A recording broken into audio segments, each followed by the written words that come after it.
কৃষ্ণনগরে ঈশিতা মল্লিক খুনে গ্রেফতার মূল অভিযুক্ত দেশরাজের মামা। তবে ঘটনার পরে সপ্তাহ ঘুরতে চললেও এখনো দেশরাজ সিং এর কোনো সন্ধান পায়নি পুলিশ। কৃষ্ণনগর কোতোয়ালি থানার পুলিশ গুজরাট থেকে গ্রেফতার করেছে দেশরাজের মামা কুলদীপ সিংকে।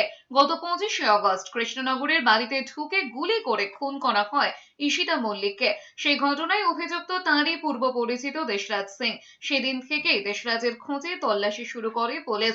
দেশরাজের মা, বাবা, বোনের সঙ্গে জেটিয়ার ভাড়া বাড়িতে থাকতেন, কিন্তু ঘটনার পর থেকে তাঁর আর খোঁজ নেই। বাবা মা উত্তরপ্রদেশে। তদন্তে নেমে পুলিশ জানতে পারে দেশরাজকে সব রকম ভাবে সহযোগিতা করেছেন তাঁর মামা কুলদীপ। একাধিক ক্লুও মিলেছে। সেই সূত্র ধরে কুলদীপ সিংকে গ্রেফতার করেছে পুলিশ।